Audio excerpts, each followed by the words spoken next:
పిచ్చోళ్ళు కూడా రాజరైతారంటే అది ఇంకానే ఎక్కుతున్నారు. ఆయన బుద్ధుదో లేదో నాకు పక్కన పెడతా, కానీ ఏ రాజ్యాంగం ప్రకారం ఎన్నుకోబడ్డాడో ఆ రాజ్యాంగం వద్దంటున్నాడు. అంటే వీటి వరకు పెద్దమ్మలు అందరూ అక్కడ అక్కలాగపడుతున్నాడు. నీ కొడుకు నీకు పుట్టిన తర్వాత అమ్మ నువ్వు నాకు వద్దు అన్నట్టున్నది, నీవు మంచిగా లేవు తల్లి నువ్వు నాకు వద్దు అన్నట్టున్నది కేసీఆర్ ముచ్చట. మన ఓటు పుట్టినవాడు నాకు నువ్వు అమ్మకు కాదు అంటున్నాడు. అందుకే దేశవ్యాప్తంగా ఒక చెప్పు దెబ్బ లాంటి ఒక నిర్ణయం తీసుకోవాలని మనం అందరం ఇక్కడ కూర్చున్నాం. ఓకే, కూర్చోలేదు రాజకీయ పార్టీలను అందరం కూర్చున్నాం. రేపు కాంగ్రెస్ పార్టీ బీజేపీ పార్టీ వస్తే టీఆర్ఎస్ పార్టీలు కూడా రాయండి. ఎందుకంటే మీ సార్ మాట్లాడింది తప్పు మాట్లాడితే తప్పయింది అని అనకుండా మీరేం ఉండనక్కర్లే, అనొచ్చు, తప్పుడు తప్పే అనొచ్చు.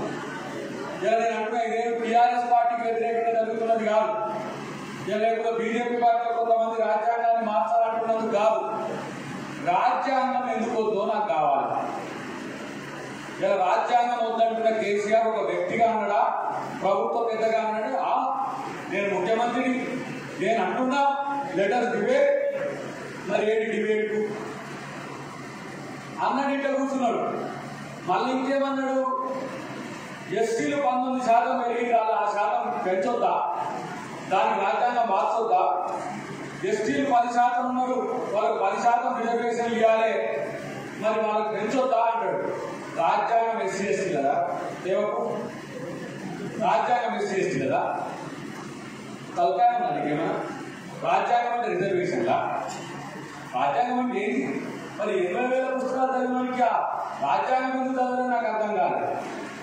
80,000 పుస్తకాలు చదివింది, 80,000 పుస్తకాలు చదివింది ఒక ఎత్తు, భారత రాజ్యాంగాన్ని చదవడం ఒక ఎత్తు. భారత రాజ్యాంగాన్ని చదివినోడు నిజంగా మేధావి అయితే అర్థమవుతుంది, తెలివనోడు అయితే ఏం అర్థం కాదు. మరి తెలివనోడు కాబట్టి అర్థం కాలేదో నాకు అర్థం కావచ్చు. రాష్ట్రాలు కేంద్రం నిరుపేదమయ్య, కేంద్రం వచ్చి రాష్ట్రం మీద కూర్చుంటుందా అంటే మనం నువ్వు వచ్చి మా సర్పంచుల మీద మా ఎంపీటీసీ మీద మా జెడ్పీటీసీ మీద కూర్చున్నావు కాక మరి నీకెక్కడి గొడవలకి రాష్ట్రాల హక్కులు ఉంటాయంటే ఇవాళ 3వ ప్రభుత్వమైన స్థానిక ప్రభుత్వాలు కూడా హక్కులు ఉంటాయి. మరి నువ్వు ఆ పైలోని అంటే కింద ఏం చేస్తున్నావు? జిల్లా పరిషత్లకు నిధులే, ఇవాళ గ్రామ పంచాయతీలకు నిధులే, మా తండాలను గ్రామ పంచాయతీలు చేసినావు, ఒక బెంచ్ లేదు, ఒక స్కూల్ లేదు, ఒక ఆఫీస్ లేదు, ఏం లేదు. ఇంకా ఈయన పెద్ద రాజ్యాంగం గురించి మాట్లాడతాడు. ఇంకా లేకపోతే ఎవడైనా మీకు భారత రాజ్యాంగం నచ్చకపోతే ఈ దేశం విడిచి పారిపో, నువ్వు మళ్ళా పోయి అక్కడ ఇండియా మీద దండయాత్ర చేస్తావు, మరి ఎట్లా గెలుస్తావో తెలిసి వచ్చి ఈ ప్రభుత్వాన్ని మార్చి మరి కేసీఆర్ రాజ్యాంగాన్ని రాయి.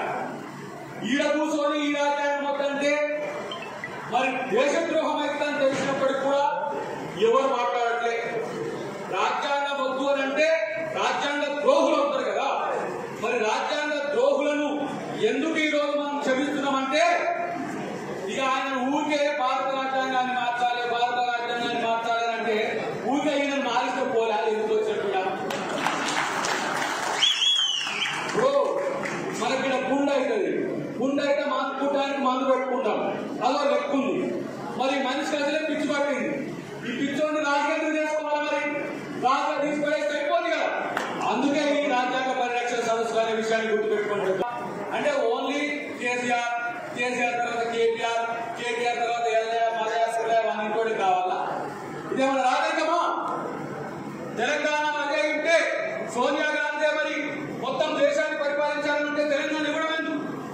తెలంగాణ ఎందుకు ఇచ్చింది? ఆ భారత రాజ్యాంగంలోని ఆర్టికల్ 3 వల్లనే తెలంగాణ వచ్చింది. ఆర్టికల్ 3 వల్ల వచ్చిందంటాడు బాబాసాహెబ్ గొప్పోడు, అంబేద్కర్ లేకపోతే ఈ తెలంగాణ వచ్చేదే కాదంటాడు. మొన్న దళిత బంధు పథకం పేరు మీద హుజూరాబాద్ లో ఎన్నికలకు పోటీ చేసేటప్పుడు జై భీమ్ అన్నాడు. అన్నాడు కాక ఎట్లన్నాడు అనుకున్నది, జై భీమ్ అని అన్నాడు. ఆ జై భీమ్ అంటే అర్థం కూడా తెలియదు. ఇలా బడ్జెట్ లో మేము చూస్తున్నాం,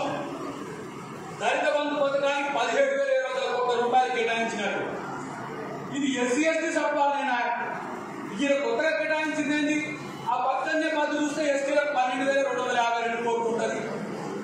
అదేంటో గిరాలే మరి ఎస్టీ బంద్ ఎందుకు పెట్టారు? అదే కదా ఎస్టీ బంద్ కూడా ఆయన మీద కూడా మాట్లాడుతున్నాం. కానీ గుర్తుపెట్టుకోండి, ఎవరు రాజ్యాంగాన్ని వద్దు అని చెప్పినా వారిని రాజకీయ పతనం కాదు, వారిని పొందబెట్టడమే లక్ష్యంగా భవిష్యత్ కార్యాచరణ ఉంటుంది.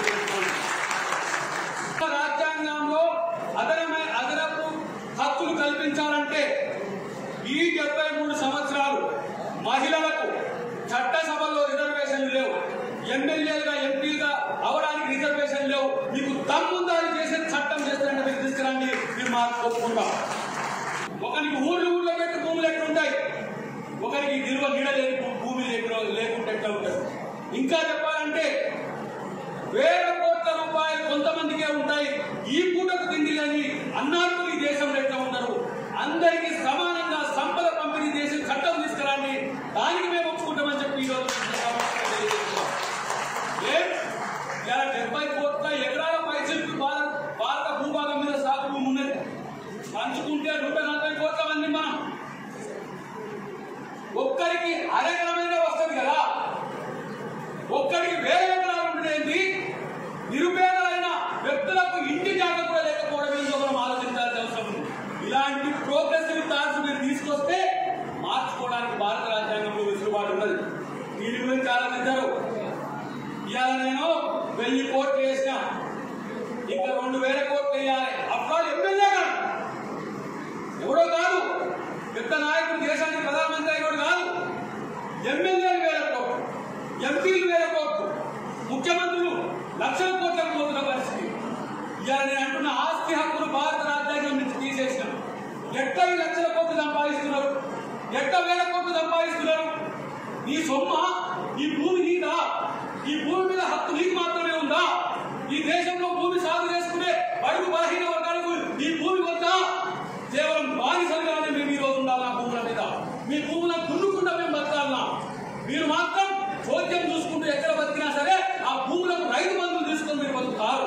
కౌలు రైతు కదా, రైతు బంధు ఇవ్వలేని పరిస్థితి చూస్తున్నాం. ఏ రాజ్యాంగం కావాలి కేసీఆర్ మీకు? ఏ రాజ్యాంగం కావాలి? 2,50,000 కోట్ల రూపాయల బడ్జెట్ లో పేద వర్గాలకు చూపిస్తున్న బడ్జెట్ లో నీ వాటా ఎంత ఆలోచించండి. మీరు ముష్టి 17,000 కోట్లు ఇచ్చి 19% ఉంటే 2,00,000 కోట్లు, నా వాటా ఎంత? 50,000 కోట్లు నాకు రావాలి.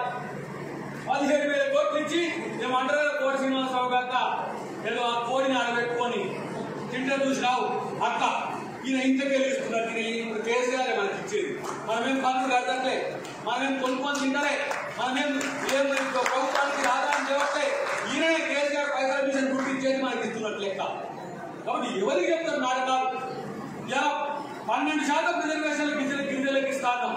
12% వద్దురా బాబు, నువ్వు ఉన్నది 10% రా బాబు, 10% ఏమన్నారు? ఇచ్చినవా 10%?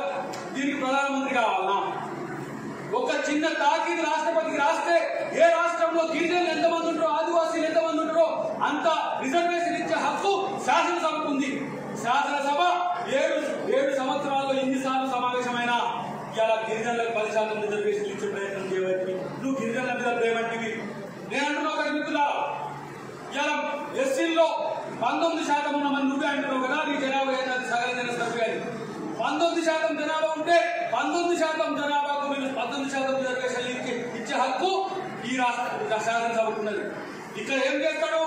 ఎస్సీలకు రిజర్వేషన్ పెంచాడు, ఎస్టీలకు రిజర్వేషన్ పెంచాడు. అమలు కానీ మైనారిటీ రిజర్వేషన్ బిల్లుతో ఎస్టీ రిజర్వేషన్లు పెడతాడు. ఇలా మోడీ కూడా బీసీనే, మోడీ కూడా బీసీనే. ఏ బీసీ? బన్యాను బీసీ కులాలను చేర్చుకున్నాడు. ఆయన నేను బీసీని అంటున్నాడు. మరి నిన్ను కూడా ఇలా రైల్వే స్టేషన్ లో ఛాయ్ అమ్ముకునే వాడిని ఈ దేశం ప్రధానం చేయగలిగింది భారత రాజ్యాంగం అయినప్పుడు మరి భక్తులకి ఎందుకు అర్థం కాలేదని నాకు అర్థం కాదు. ఈయన ఏజెంట్ గా అంటే ఏమంటారు? దుబాయ్కి అది పంపించేటువంటి ఏజెంట్ గా పంపించేది ఆయన ఊళ్ళో ఉండే వీళ్ళన్న లీడర్, రంగారావు గారు లీడర్. మరి ఏజెంట్ కూడా ఇలా రాష్ట్రానికి ముఖ్యమంత్రి చేసి తెలంగాణకు ముఖ్యమంత్రికి నాయకులు చేశారు. మరి ఇది భారత రాజ్యాంగం ఇచ్చింది కాదా? నువ్వు అగ్రవర్ణాల్లో పుట్టిన ముఖ్యమంత్రి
ఇలాంటి గర్వపు ముఖ్యమంత్రిని, ఇలాంటి గర్వపు వ్యక్తులను ఏ విధంగా అంచనాలను గౌరవ పెద్దల మందకృష్ణ మాదిగ గారు ఒక ప్రణాళికబద్ధంగా పెద్దలందరితో కలిసి చేస్తున్న ఈ ఉద్యమం ఒక్క MRPS తో, MSP తో, లేకపోతే MSF తో, లేకపోతే LNPS తో మారమనడంతో కాదు. మనం ప్రజల కోసం ఈరోజు ఉద్యమిస్తున్నాం. ఆ విషయాన్ని గుర్తుపెట్టుకొని భవిష్యత్ కార్యక్రమంలో మీరందరూ కూడా భాగస్వామ్యం కావాలని తెలియజేస్తూ జై భీమ్. హాయ్ ఫ్రెండ్స్, మా టుడే టుమారో యూట్యూబ్ ఛానల్ చూస్తున్నందుకు చాలా థ్యాంక్స్. మరిన్ని లేటెస్ట్ వీడియోస్ కోసం వెంటనే సబ్స్క్రైబ్ చేయండి. అలాగే ఈ బెల్ ని కూడా రింగ్ చేసేయండి. మా నోటిఫికేషన్స్ అన్ని మీ మొబైల్లో వస్తాయి. అలాగే మా వీడియోస్ మీకు నచ్చితే లైక్ చేయండి, షేర్ చేయండి, నచ్చకపోతే కామెంట్ చేయండి.